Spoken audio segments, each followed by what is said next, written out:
Avenue, 53rd Street has always been one of my favorite stations in the subway. With its multiple art pieces, it's always a treat to be here. I think it deserves a spot on the Mystical Stations video playlist, so why don't we jump into the interesting history this station has and enjoy some of the rare works of art we get to see in the subway system.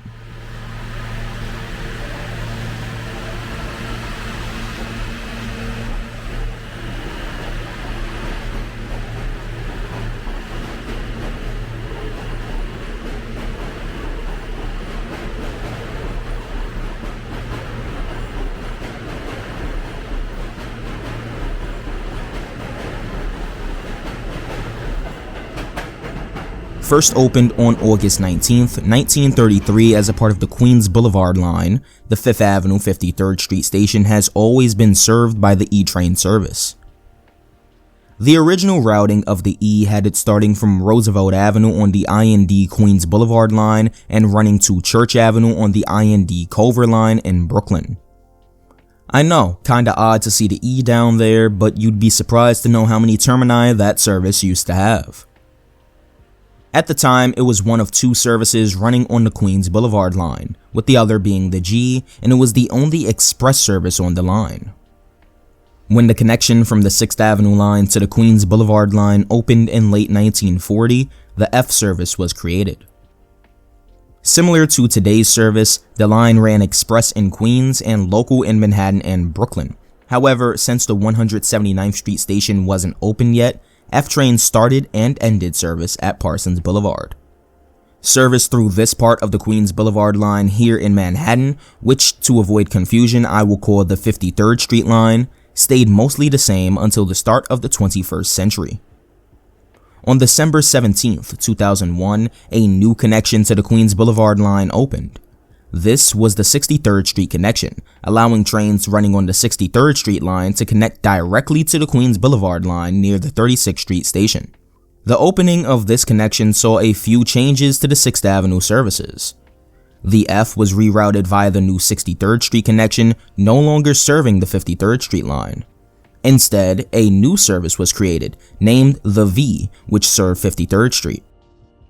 The V service ran from 2nd Avenue on the Lower East Side to Forest Hills in Queens. The V was a pretty short service, but I will say, it wasn't a bad line. From what I remember, it had good headways and I never really had any issues with it. Unfortunately, the V didn't really last too long, as it was eliminated on June 25th, 2010, as a part of the MTA's budget cuts of that year. That's when the M was rerouted via 53rd Street. This is one of the most recent changes to the 53rd Street line. It's the one we remember the best, but my favorite is the newest change. As many of you may know, due to track replacement on the 63rd Street line, F trains have made a return to 53rd Street, where it belongs. While the MTA claims that this is a temporary change and that service will return to normal in the first half of 2024, I find it interesting that all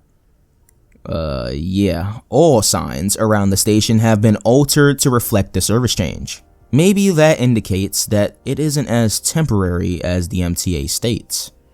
The 5th Avenue station and the entire Queens Boulevard line was first proposed in 1925 as a line which branched off the 8th Avenue line, the first I&D subway line.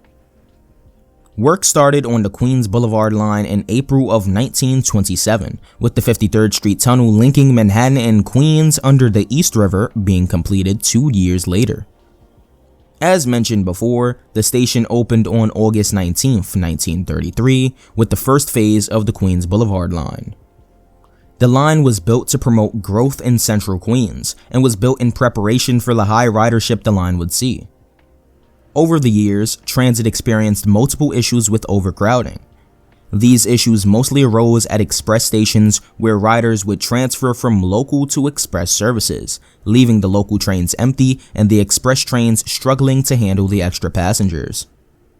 Luckily, 5th Avenue is only served by express trains, and the only transfers people will be making here are to the buses above ground or swapping between 6th and 8th Avenue line trains, which I doubt many people are actually doing.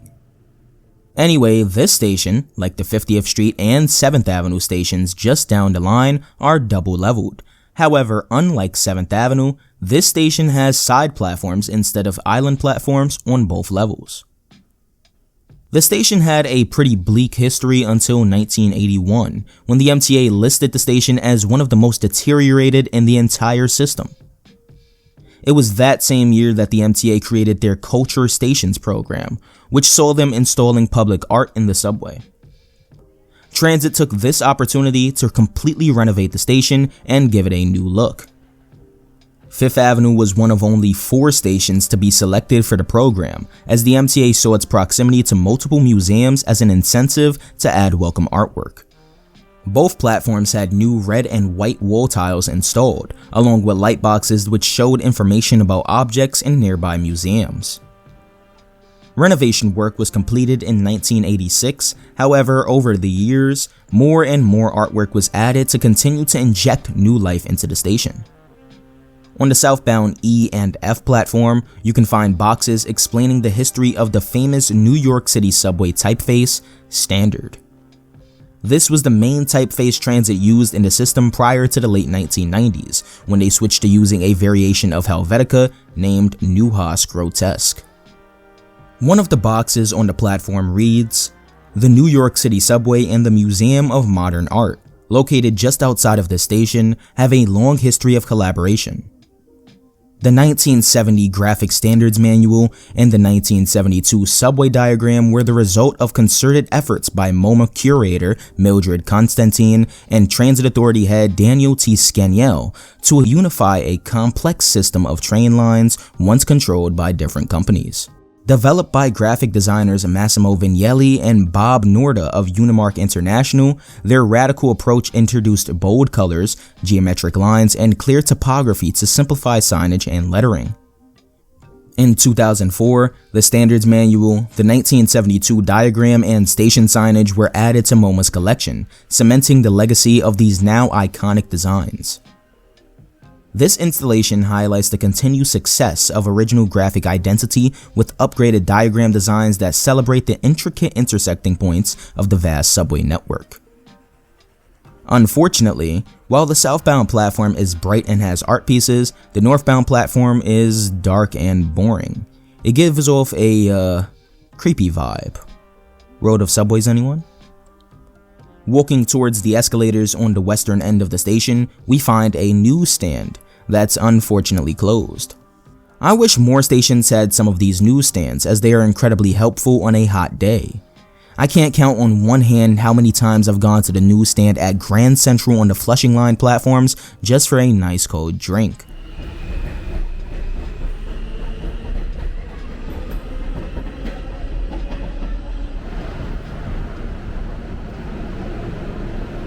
Taking a trip up the escalators and out of fare control, we find another art piece. This here is the first oil painting installed in the system, a 1950 painting dubbed Subway Riders by Ralph Fasanella. As for entrances, there aren't really any spectacular ones. However, I would like to just show off the one at 660 5th Avenue on the far western end of the station. This entrance is embedded into the side of a building, and inside of it is a small shopping center. Again, it's the little things that count.